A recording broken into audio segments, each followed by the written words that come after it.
सर्वप्रथम बाल लीला की चर्चा यहाँ से प्रारंभ होती है कि बाबा भोलेनाथ आज कैलाश पर्वत से चल पड़े हैं एक साधु का भेष धारण करके भगवान कृष्ण का दर्शन करने के लिए। वैसे आप राम कथा भी सुनेंगे तो राम कथा में भी राम जी का दर्शन करने के लिए सर्वप्रथम बाबा भोलेनाथ ही आए थे, लेकिन उस समय बाबा भोलेनाथ अकेले नहीं आए थे, काकभुसुंडी जी साथ में आए थे। लेकिन इस बार बाबा भोलेनाथ कैलाश से चल पड़े हैं अकेले। मैया पार्वती जिद भी की, लेकिन बाबा भोलेनाथ बोले देखो देवी, अगर संग चलोगी तो पकड़े जाओगी, और मैं किसी प्रकार कोई भी रूप धारण करके अंदर चला जाऊंगा। क्योंकि देवी जब से मैया यशोदा के लाल भयो है ना, तब से और चौकीदारों की व्यवस्था हो गई है। क्योंकि लोग जितने चाहने वाले हैं उससे अधिक लोग नहीं चाहने वाले हैं, तो मैया यशोदा को कहीं ना कहीं डर है कि मेरे लाल को कोई नजर ना लगा दे। क्योंकि माँ तो माँ होती है और अपने बच्चों की चिंता सबसे अधिक यदि होती है तो एक माँ को ही होती है। तो आज बाबा भोलेनाथ चल पड़े साधु का रूप धारण करके, भिक्षाम देही करते हुए पहुंच गए नंद मैया, बाबा नंद और मैया। देखो मैया प्रेम, भोलेनाथ साधु का रूप धारण करके भिक्षा मांगते हुए जब मैया यशोदा के महल के निकट पहुंचे तो किसी का कोई ध्यान नहीं। बाबा भोलेनाथ भिक्षाम देही कर रहे हैं। मैया यशोदा आज अपने लाला में व्यस्त है। उधर से एक गोपी आई और आकर के मैया यशोदा से कह रही, अरे ओ यशोदा, लाल के प्यार में इतना खो गई हो कि दरवाजे से कोई भिक्षुक घूम जाए तुझे कोई फर्क नहीं पड़ रहा है। देखो एक बाबा आए हैं, आज तेरे मन में जितनी इच्छा है जी भर के तुम दान दो। मैया यशोदा पूरी थाल भर करके बाबा भोलेनाथ को भिक्षा देने के लिए आई। बाबा भोलेनाथ बोले मैया, मैं जब इस नगर में प्रवेश किया तो मुझे पता चला कि तुम्हारे यहाँ एक लाला ने जन्म लिया है और वो लाला बहुत ही दिव्य है। तो मेरी इच्छा है कि मैं आपके यहाँ भिक्षा नहीं उस लाला का दर्शन करूं। तो मैया यशोदा बोली, देखो बाबा, अपने स्वरूप को देखे हो। देखिए हमारे बाबा भोलेनाथ वो लाख अपने स्वरूप को छिपा ले, पर कहीं ना कहीं से तो पता चल ही जाता है कि ये कोई साधारण पुरुष नहीं है। मैया यशोदा बोली, बाबा पहले अपने आप को आप देखे हैं, मेरा लाल एकदम छोटा सा है और आपका ये भयंकर रूप यदि मेरा लाल देख लेगा तो डर जाएगा। इसलिए बाबा आप भिक्षा लो, यदि आप इतने में संतुष्ट नहीं हो तो मैं और भिक्षा देती हूँ आपको। बाबा भोलेनाथ बोले, मैया मेरे जीवन में एक नियम है कि एक दिन में एक ही घर से भिक्षा लेता हूँ और वही भिक्षा ले करके मैं उसी को पाता हूँ जो कि मैं आज पा चुका हूँ। तो आपके यहाँ तो मैं भिक्षा लूंगा ही नहीं। यदि आप कुछ देना चाहती हो तो अपने लाल का दर्शन करा दो। लेकिन मैया यशोदा कन्हैया को बाबा भोलेनाथ के सामने नहीं लाई।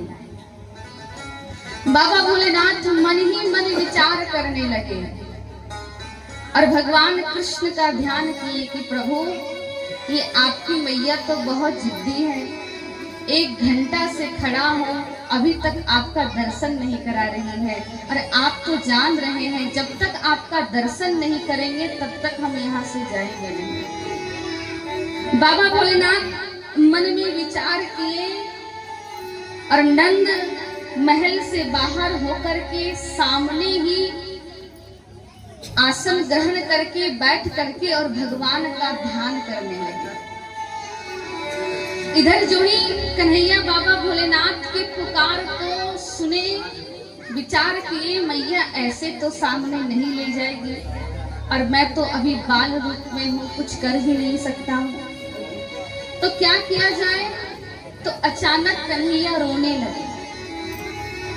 अब रोने लगे, इतना अधिक रोने लगे, इतना अधिक रोने लगे कि किसी के पास भी जाए लेकिन कन्हैया चुप होने का नाम ही नहीं ले रही है। कोई सखी खिला रही है तो कोई झुला रही है तो कोई कुछ दिखा रही है, कन्हैया चुप हो ही नहीं रही है। एक दासी बोली कि मैया ऐसा लग रहा है कि किसी की नजर लग गई है लाला को, और ये माताओं का वात्सल्य है।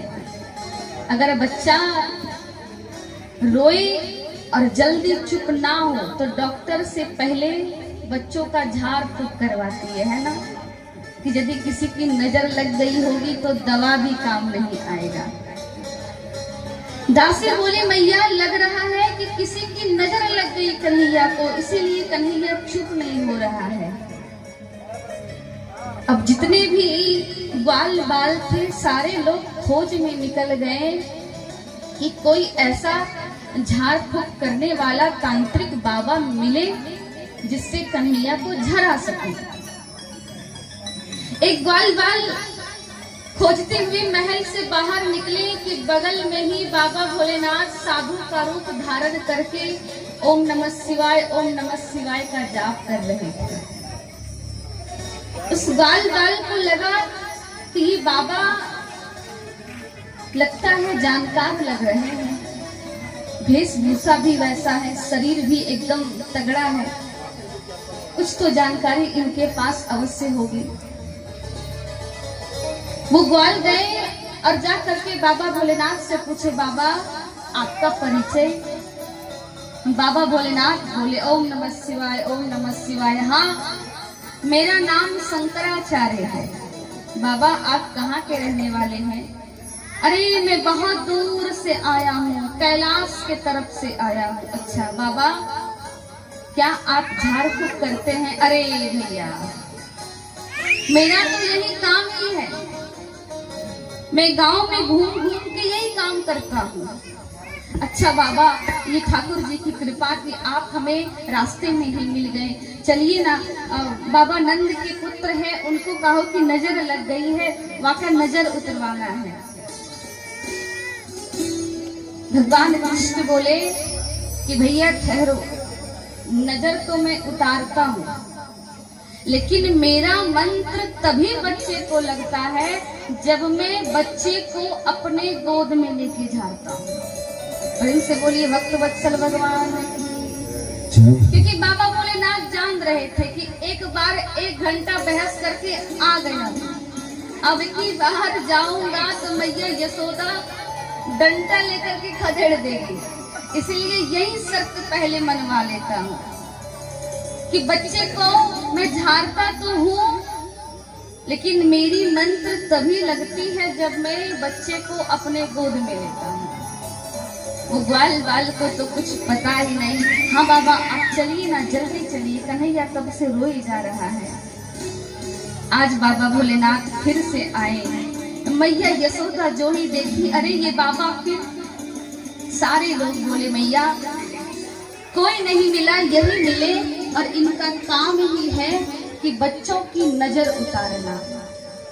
आज माँ यशोदा विवश होकर अपने आंचल में छुपा करके कन्हैया को लाती है।